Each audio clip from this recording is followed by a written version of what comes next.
حي على الفلاح.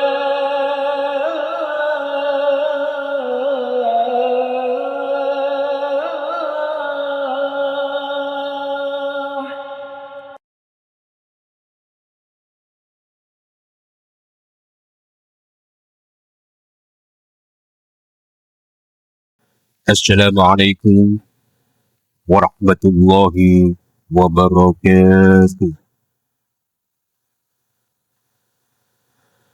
إن الحمد لله نحمده ونستعينه ونستهديه ونستغفره ونعوذ بالله من شرور أنفسنا ومن سيئات أعمالنا. من يهد الله فهو المهتد ومن يضلل فلن تجد له وليا مرشدا. أشهد أن لا إله إلا الله وحده لا شريك له وأشهد أن سيدنا محمدا عبده ورسوله لا نبي بعده. اللهم صل وسلم وبارك وترحم على هذا النبي الكريم والرسول العظيم وعلى آله وصحابته ومن دعا بدعوته أما بعد. وقد قال تعالى في كتابه الكريم وهو أصدق القائلين: أعوذ بالله السميع العليم من الشيطان الرجيم. بسم الله الرحمن الرحيم.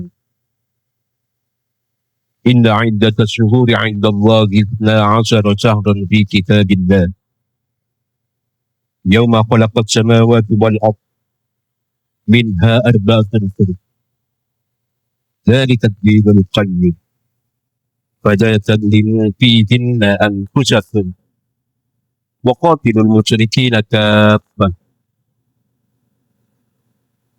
كما يقاتلونكم كافة واعلموا أن الله مع المتقين.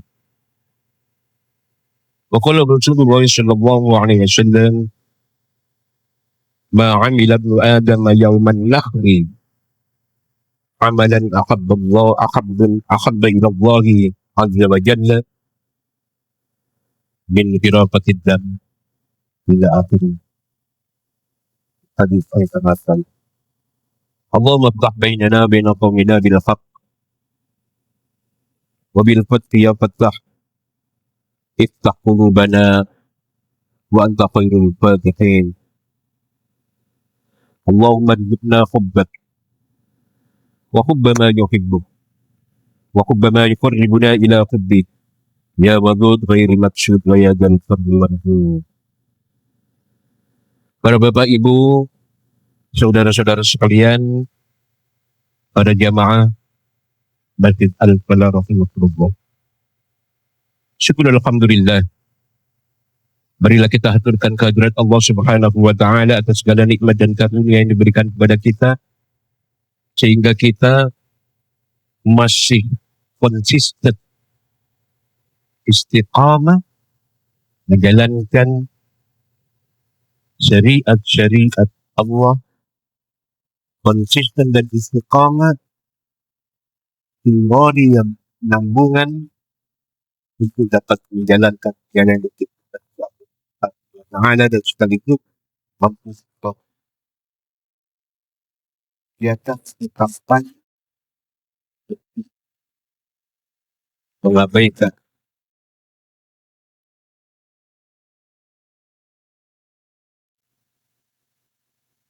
larangan.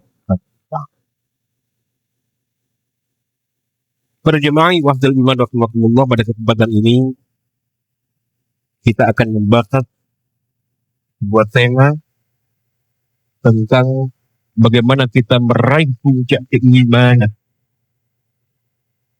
di dalam manisnya ibadah kita. Para jemaah, alhamdulillah kita sudah masuk di bulan Dzulhijjah, termasuk bulan Haram, bulan yang penuh dengan keutamaan.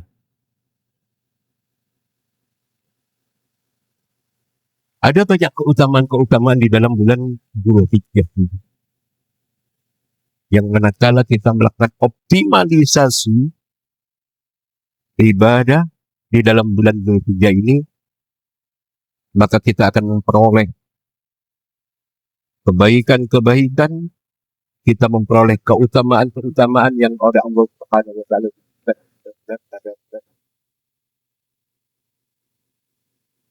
Para jemaah, Rasulullah Muhammad Shallallahu Alaihi Wasallam bersabda di dalam sebuah hadis yang diriwayatkan oleh Imam Bukhari, "Ma min ayyamil amal salih fihinna habbu ila Allah min hadhihi al-ayyam al-'am." Qalu walal jihadu fi sabilillah. Qala walal jihadu fi sabilillah illa rajulun kharaja bi nafsihi wa malihi wa lam yarji' min dzalika bi syai'in. Tidak ada hari yang amal soleh, kata Rasulullah, lebih dicintai oleh Allah Subhanahu wa taala daripada hari-hari 10 ini. Maksudnya hari 10 ini adalah 10 awal di bulan Dzulhijjah. Tanggal 1, 2, sampai tanggal 10 Dzulhijjah.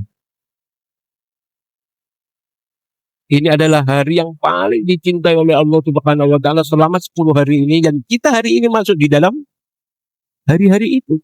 Sudah berapa ini? 3 ya? 3. Insya Allah ini nanti sama ya ini. Sama. Para jemaah. Kemudian para sahabat bertanya, walal jihadu fi sabilillah ya Rasulullah. Para sahabat bertanya, apakah lebih baik daripada jihad fi sabilillah? Kata para sahabat. Kemudian Rasulullah menjawab, walal jihadu fi sabilillah. Ya, lebih baik dari jihad fi sabilillah. Dan di sini ada istisna, illa rajulun kharaja bi nafsihi wa malihi wa man lam yarji' min dzalika syai'. Jadi ini lebih dicintai oleh Allah Subhanahu wa taala dari berjihad fi sabilillah 10 hari di awal bulan Dzulhijjah itu. Kecuali, kata Rasulullah, kecuali seseorang yang keluar untuk berjihad fi sabilillah, dia menggunakan hartanya, untuk berjihad fi sabilillah, dan kemudian jiwa raganya dia ikut juga berperang, tidak hanya jadi donatur. Tidak hanya jadi donatur, menggunakan hartanya untuk berjihad fi sabilillah, dan dia ikut. Kemudian dia tidak kembali lagi ke rumah. Artinya apa? Mati syahid fi sabilillah. Jadi 10 hari ini lebih dicintai oleh Allah Subhanahu wa taala daripada jihad fi sabilillah, kecuali orang yang berjihad dengan harta dan jiwanya, raganya, pikirannya, yang kemudian dia meninggal di jalan Allah ketika berjihad fi sabilillah. Para Bapak Ibu saudara-saudara sekalian, para jamaah yang beriman rahimahumullah, itu salah satu keutamaan Allah untuk mencintai beberapa hari ini. Kita sudah masuk di hari ke-3, dan di situ kita akan sampai hari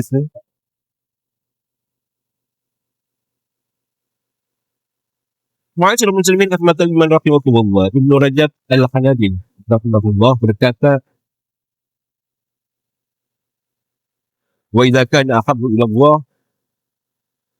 fa huwa afdalu 'indah.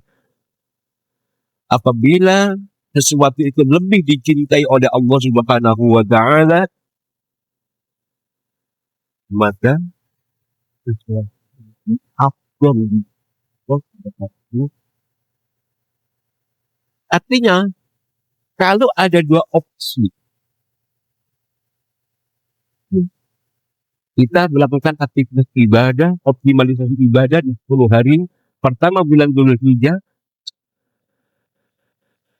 Ada opsi lain yang lebih dan dalam Subhanahu afdalu afdalu indahu kata Ibnu Rajab Al-Hanbali, yang lebih dicintai, lebih afdal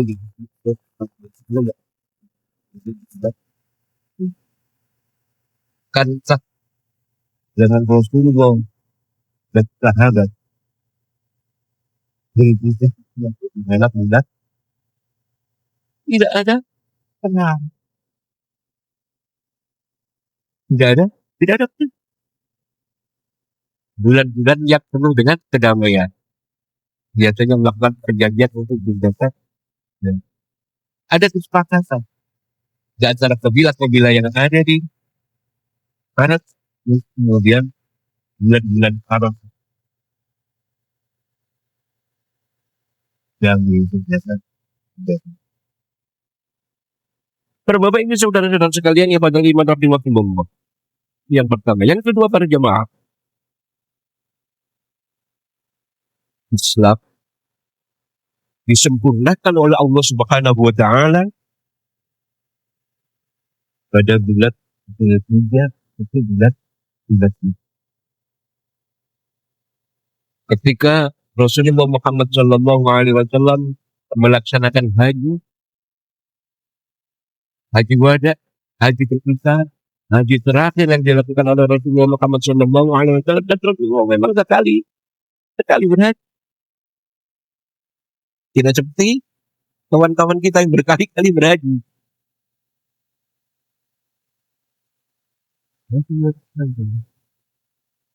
Tapi jihad fisabilillahnya berapa kali? 4.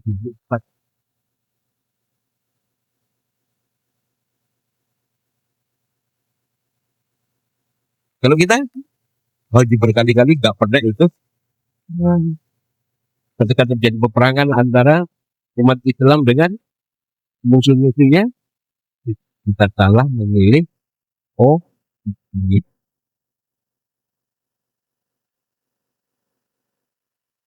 Para bapak ibu saudara-saudara sekalian, pada saat Rasulullah Muhammad Sallallahu Alaihi Wasallam haji wada, Allah menurunkan wahyu surat Al-Maidah ayat 3. A'udzu billahi samil alim minasy syaithanir rajim. Al-yawma akmaltu lakum dinakum wa atmamtu 'alaikum ni'mati wa raditu lakumul Islam dinan. Pada hari ini telah aku sempurnakan bagimu agamamu, bagi kalian agama kalian. Wa atmamtu 'alaikum, dan aku sempurnakan nikmatku atas kalian semua. Jadi agama jadi disempurnakan, nikmat dari Allah Subhanahu wa taala juga disempurnakan. Wa atmamtu 'alaikum ni'mati, dan aku sempurnakan kepada kalian semua nikmatku. Dan yang ketiga, wa raditu lakumul Islam dinan, dan aku ridhoi Islam menjadi din, menjadi agama bagi kalian semua. Ma'asyiral muslimin, para jamaah yang dimuliakan Allah Subhanahu wa taala.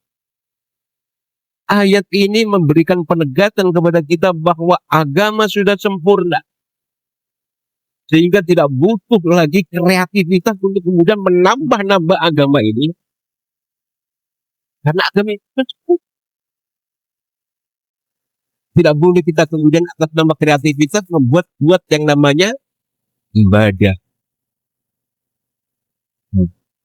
Kalau muamalah dan apa tentang ibadah ini itu sempurna.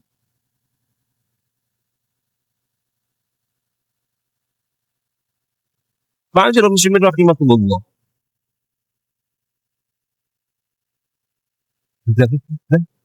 Sudah disempurnakan oleh Allah Subhanahu wa taala pada saat Rasul sallallahu alaihi wasallam ini, dan tidak ada satupun agama yang kemudian memberikan penegasan di dalam kitab sucinya Al-Quran, yang memberikan penegasan terkait dengan kesempurnaan agama ini di dalam kitab. Hanya Islam yang kemudian berani memberikan penegasan ini kepada umatnya terkait dengan kesempurnaan agama ini. Dan Allah meridhoi agama ini menjadi din yang dianut oleh umat manusia. Tidak ada satu agama yang kemudian berani mengklaim bahwa dialah agama yang benar, dialah agama yang diridhoi oleh Allah Subhanahu wa taala, kecuali agama Islam. Inna ad-dina indallahil Islam. Sesungguhnya di agama yang diridhoi oleh Allah Subhanahu wa taala adalah coba ada cari kitab suci mana yang mengklaim agama tersebut, yang memiliki kitab suci itu, yang kemudian memberikan penegasan tentang kebenaran, tentang originalitas, tentang keaslian dan jaminan diridhoi Allah Subhanahu wa taala tentang juris. Dalam ayat lain, wa may yabtaghi ghairal islami dinan falan yuqbala minhu wa huwa fil akhirati minal khasirin. Barang siapa yang kemudian mengambil ghairal Islam, selain Islam sebagai din, sebagai agama, falan yuqbala minhu, maka tidak akan diterima oleh Allah Subhanahu wa taala, wa huwa fil akhirati minal khasirin, dan kelak di akhirat dia termasuk kelompok orang-orang yang merugi. Oleh karena itu, ma'asyiral muslimin, para bapak ibu saudara kalian, para jamaah yang dimuliakan Allah, bukan iman tidak yang kita miliki ini dengan agama yang sama. Dan janganlah kita kemudian meninggalkan dunia yang fana ini kecuali dalam keadaan, karena agama ini dijamin oleh Allah. Agama yang benar, agama yang diridhoi oleh Allah Subhanahu wa taala, dan nanti di akhirat yang tidak menggunakan agama itu sebagai din, paling tidak akan diterima kecuali. Para bapak ibu saudara-saudara sekalian rahimakumullah, pada bulan Dzulhijjah ini Islam disempurnakan oleh Allah Subhanahu wa taala di bulan Dzulhijjah dengan turunnya surat Al-Maidah ayat 3. Al-yawma akmaltu lakum dinakum wa atmamtu 'alaikum ni'mati wa raditu lakum al-Islam dinan.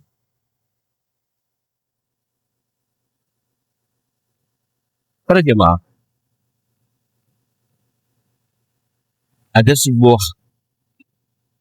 kisah asar dari Umar bin Khattab radhiyallahu anhu,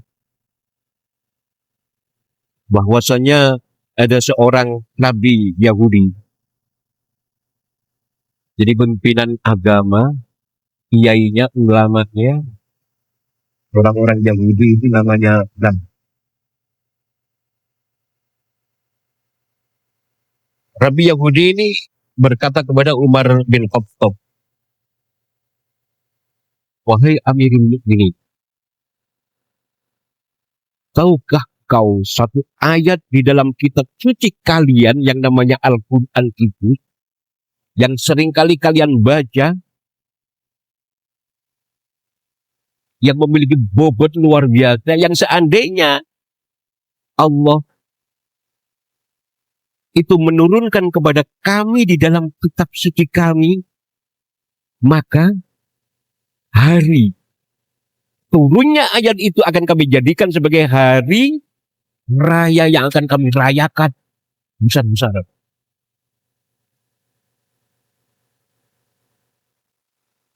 Rabbi Yahudi berkata, ada satu ayat di dalam Al-Quran Anda yang diturunkan oleh Allah Subhanahu wa Ta'ala, yang seandainya itu turun di dalam kitab Taurat kami, kitab suci kami, akan kami jadikan hari turunnya itu sebagai hari raya utama yang akan kami peringati secara besar-besaran. Kemudian Umar bertanya, ayat apakah itu? Kemudian Yahudi itu membacakan surat Al-Ma'idah ayat 3, al-yawma akmaltu lakum dinakum wa atmamtu alaikum nikmati wa raditu lakum al-Islam. Dia sangat yakin sekali, itu jaminan dari Allah Subhanahu wa Ta'ala, dan agama itu disempurnakan dan nikmatnya sudah dicukupkan.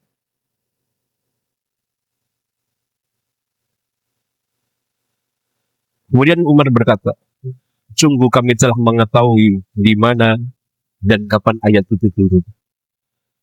Ayat itu turun pada saat Nabi Muhammad SAW sedang berada di padang Arafah pada hari itu.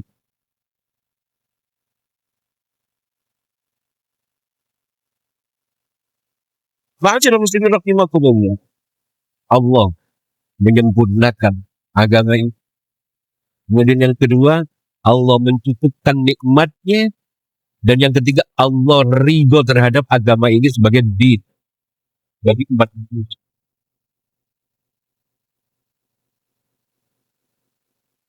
Kita mendengar ini, seluruh kaum muslimin pada saat itu gegap gembira, baca takbir, gembira ria, bersyukur kepada Allah Subhanahu wa Ta'ala atas kesempurnaan di agamanya dan penyempurnaan nikmat, dan kemudian Allah meridhoi agama ini menjadi din bagi umat manusia. Semuanya bergembira ria. Hanya satu orang yang kemudian justru di tengah-tengah gegap gempita kebahagiaan, justru dia menangis pada situ. Dan ini membuat heran seluruh kaum muslimin. Kenapa di tengah-tengah kebahagiaan, kegembiraan, jaminan Allah Subhanahu wa Ta'ala yang luar biasa kepada Islam ini, kok justru dia menangis? Ada yang tahu siapa yang nangis? Sahabat Nabi. Dan kemudian mendapatkan gelar As-Siddiq, orang yang paling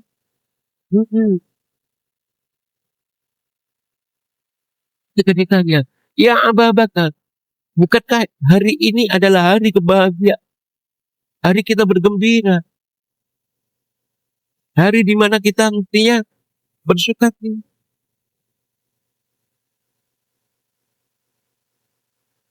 Termasuk Sayyidina Umar kita bertanya, kenapa Anda justru menangis di saat-saat mestinya berbahagia? Kemudian Abu Bakar mengatakan, wahai sahabat Adam, kalau Allah sudah memberikan nikmat ini,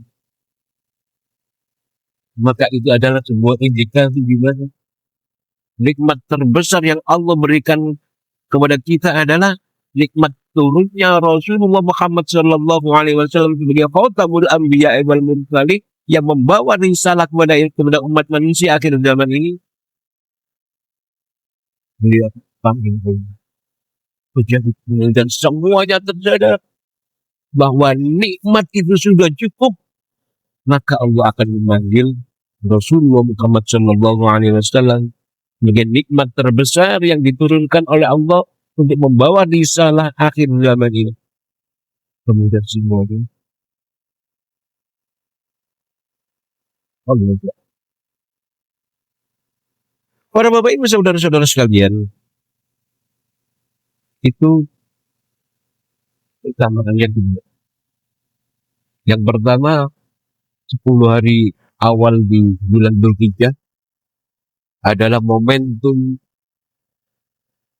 hari yang sangat dicintai oleh Allah Subhanahu wa taala, bahkan dibandingkan dengan jihad fisabilillah. Allah mencintai 10 hari di bulan awal, 10 hari awal bulan Dzulhijjah. Kecuali yang kemudian berjihad fisabilillah dan kemudian mati syahid. Para jemaah, selanjutnya keutamaan bulan Dzulhijjah yang kita bisa lakukan optimalisasi itu adalah bahwa puasa. Ada perintah untuk kita berpuasa. Puasa apa? Puasa Arafah. Puasa Tarwiyah. Puasa awal 10 hari bulan Dzulhijjah. Dan ini memiliki kekhususan bagi kaum muslim. Bahkan dibandingkan puasa Asyura. Ma'asyiral muslimin rahimakumullah. Di bulan Dzulhijjah ini adalah bulan di mana seluruh pilar-pilar Islam di dalam rukun Islam itu bisa dilaksanakan di dalam bulan Dzulhijjah.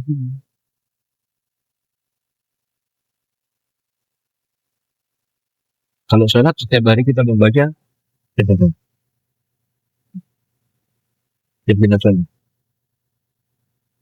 kemudian yang kedua ada sholat. Di samping sholat wajib ada sholat Idul Adha. Kemudian ada perintah untuk sedekah, zakat, sedekah. Jadi zakat itu di dalam Islam, redaksi yang digunakan itu adalah sedekah. Di dalam Al-Quran, para jemaah, perintah Allah untuk mewajibkan zakat kepada kaum muslimin itu adalah khudz min amwalihim shadaqatan tutahhiruhum wa tuzakkihim ila akhirih. Khudz, ambillah min amwalihim dari sebagian harta mereka orang-orang yang beriman, orang-orang muslim itu. Min amwalihim, min ini litaba'id, artinya khud min amwalihim, ambillah sebagian dari hartanya, bukan semuanya. Khud min amwalihim, ambillah sebagian dari hartanya, sodakotan, sebagai sedekah wajib. Artinya apa? Zakat. Sedekah wajib itu kan? Sedekah sunnah ada ini, ada zakat. Sodakotan sebagai sedekah wajib, sebagai zakat. Tutahhiruhum, yang fungsinya dari sedekah wajib tadi yang diambil, ini perintahnya itu khud. Jadi zakat itu sesungguhnya bukan sukarela, kewajiban. Siapa sesungguhnya yang punya otoritas untuk mengambil zakat-zakat itu? Adalah Al-Quran. Pengambil itu. Mestinya yang melakukan itu adalah kalau zaman Rasulullah Muhammad SAW dan para sahabat di dalam pemimpinan Islam itu adalah. Dan ini diambil. Bukan mereka secara sukarela memberikan kepada kita. Sehingga pada saat Rasulullah meninggal, tampuk pemimpinan digantikan oleh sahabat Abu Bakar As-Siddiq. Sudah mulai banyak orang-orang yang kemudian melanggar perintah Allah untuk berzakat ini. Orang-orang yang menolak berzakat itu diperangi oleh Abu Bakar sampai kemudian mereka berzakat kembali, menjalankan rukun Islam yang zakat. Jadi ini bukan sukarela. Tapi hari ini kita zakat, apakah kalau tidak bayar zakat ada sanksi? Nah, kalau di dalam pemerintahan Islam, daulah Islamnya, zakat itu wajib bagi orang-orang Muslim. Bagaimana kemudian penduduk yang non Muslim? Maka dia membayar dia macam pajak. Hari ini kaum muslimin di Indonesia membayar zakat, dia juga pajak. Jadi kemudian ada semacam ikhtiar dari politisi kita, dari akademisi, dan kemudian agar bebannya tidak begitu berat dari umat Islam, karena orang-orang non-muslim itu kan hanya membayar pajak. Kalau umat Islam itu membayar zakat dan pajak. Sehingga kemudian di dalam undang-undang tentang zakat, itu pembayaran zakat itu mengurangi beban pembayaran pajak. Para jemaah, khudh min awwalihim shadaqatan. Zakat itu fungsinya tutahhiruhum, untuk kemudian membersihkan hartanya, karena harta yang kita peroleh itu masih terdapat hak-hak orang lain, manakala harta itu tidak kita keluarkan zakat. Ketika kita keluarkan zakatnya dan di situ diberikan kepada mustahik, orang yang berhak menerima zakat itu, maka harta kita bersih. Kalau tidak kita keluarkan zakatnya, maka harta kita masih kotor, karena ada hak para mustahik yang belum kita keluarkan, yang masih ada di dalam harta kita. Sehingga dengan zakat itu harta kita menjadi bersih. Wa tuzakihim, dan kemudian disucikan. Apanya yang disucikan? Hati orang-orang beriman, orang-orang Muslim. Disucikan dari apa? Dari sifat-sifat pikir, bakhil, medit, apalagi peticil, macam-macam. Jadi hartanya itu dibersihkan, hatinya disucikan. Para Bapak Ibu saudara-saudara sekalian, ikhwatal iman rahimakumullah, itulah di antaranya bahwa di bulan Dzulhijjah ini seluruh hidup kita itu kita dilaksanakan secara berbarengan. Ada perintah untuk kemudian sholat, puasa, zakat, dan sekaligus haji. Nah, haji ini yang kemudian banyak kita menunggu ini. Antriannya sudah berapa ini? Kalau tidak ada kebijakan yang baru oleh Kementerian Haji ini, yang kemarin itu mendapatkan tambahan kuota 20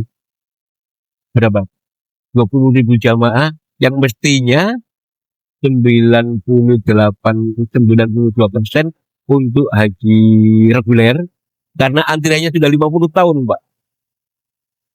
Jadi antrian panjenengan punya anak bayi didaftarkan haji, umurnya setahun, nanti berangkatnya itu kalau sudah jadi kakek-kakek, nenek, karena 50 tahun.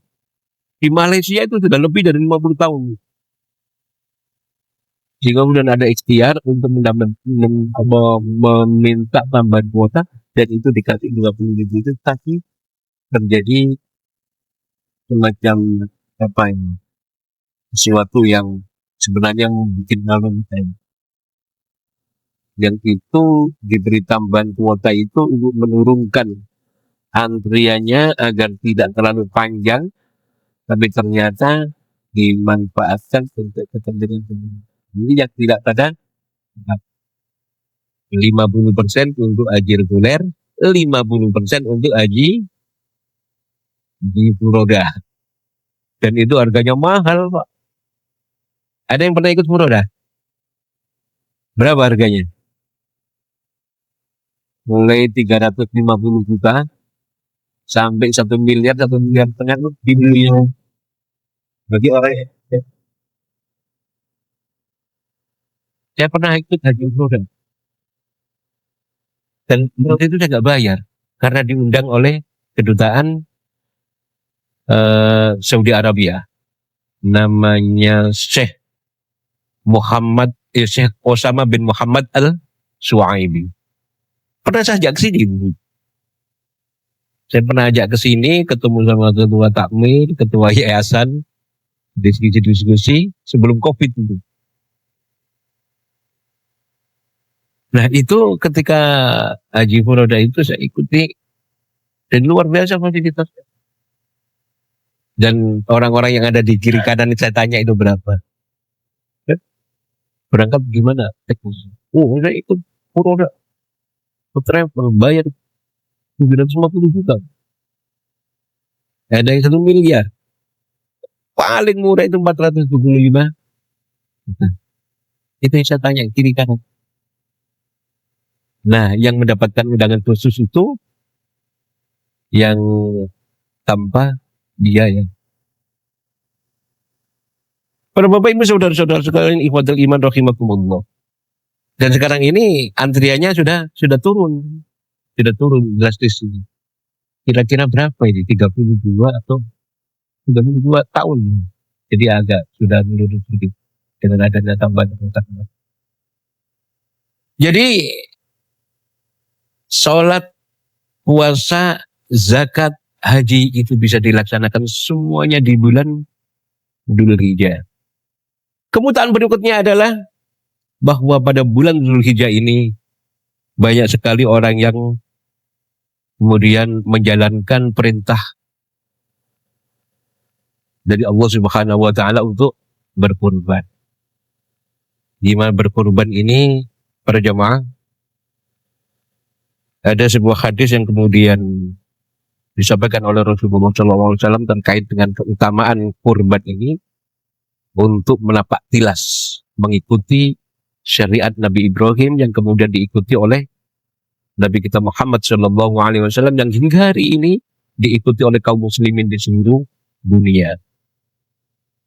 Napak tilas apa yang telah dilakukan, bagaimana Nabiullah Ibrahim alaihissalam berkurban.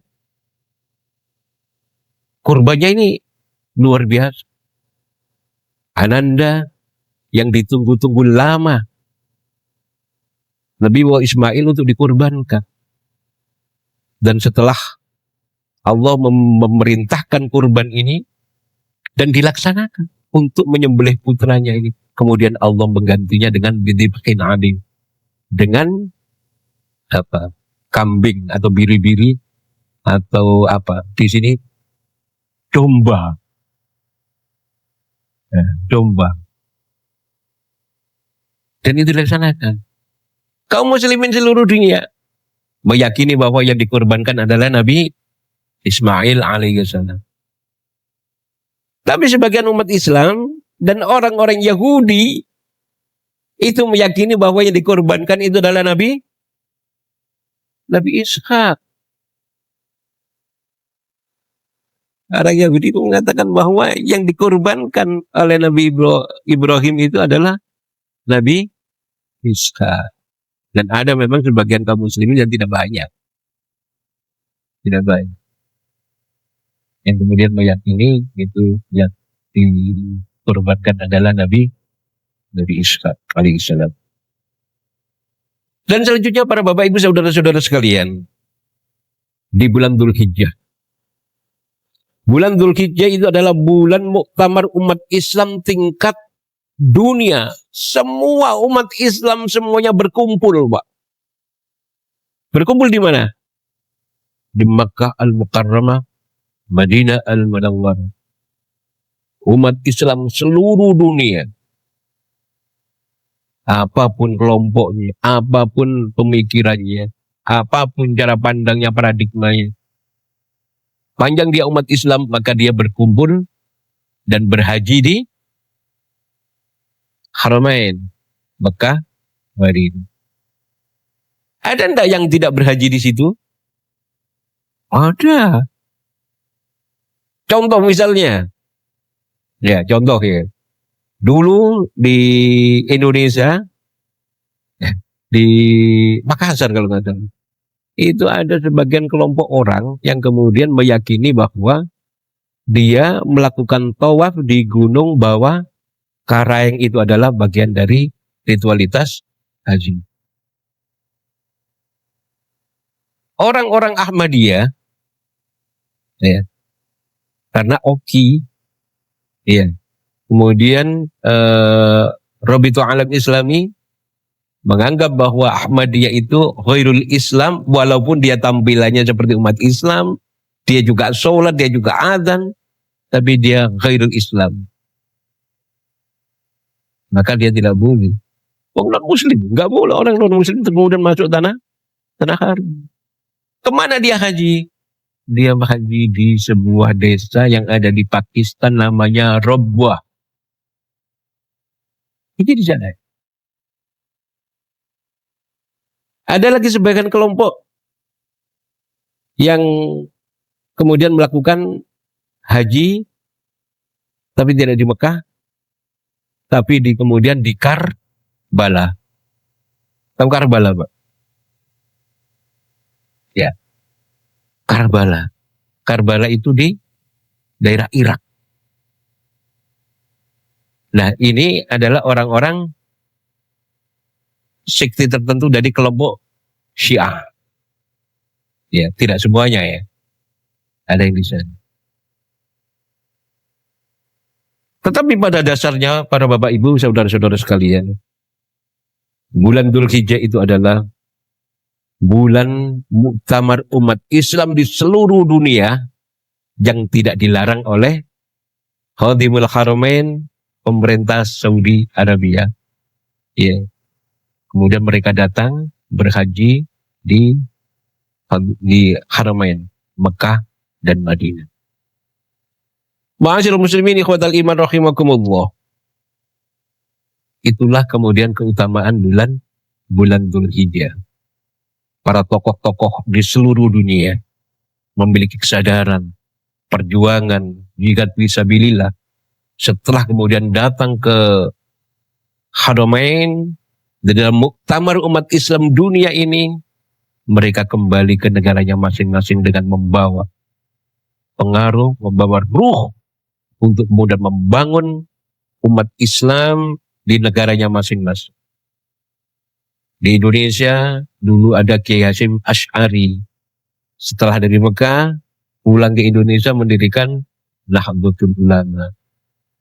Kiai Haji Muhammad Dahlan, Ahmad Darwis, ya, kemudian disebut sebagai Kiai Ahmad Dahlan, mendirikan Muhammadiyah. Ada yang mendirikan Syekh Surkati yang tadi membagi-bagi iftar tadi itu. Syekh Ahmad Surkati yang kemudian mendirikan yang namanya Al-Irsyad Al-Islamiyah. Jadi mereka semuanya itu dari Mekah Madinah ketika mengikuti muktamar umat Islam seluruh dunia, ketemu dengan ulama-ulama, ketemu dengan alim, alamah dari seluruh dunia, kemudian membawa ghirah untuk membangun negerinya masing-masing dengan Islam. Mudah-mudahan para Bapak Ibu saudara-saudara sekalian, kita segera dipanggil oleh Allah Subhanahu wa taala untuk bisa melaksanakan haji. Ya, yang sudah haji, ini sudah haji semua ya? Alhamdulillah. Mudah-mudahan yang belum segera dipanggil oleh Allah Subhanahu wa taala, karena haji itu bukan urusan finansial. Bukan karena uang. Kalau haji itu karena uang, semua orang kaya itu sudah haji. Faktanya tidak semua orang kaya itu bisa haji. Ada orang yang nggak punya uang ternyata bisa haji. Ya kayak termasuk saya itu malah ikut furoda. Padahal nggak punya uang. Ya karena ada wasilah. Faktanya banyak orang kaya tapi kemudian belum haji. Dan faktanya juga banyak orang yang tidak kaya tetapi kemudian sudah haji.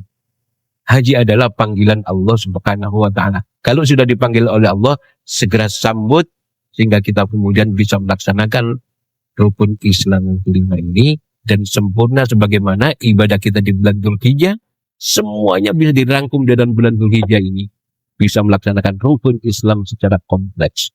Aku qouli hadza wa astaghfiru innahu huwal ghafurur rahim. Assalamualaikum warahmatullahi wabarakatuh.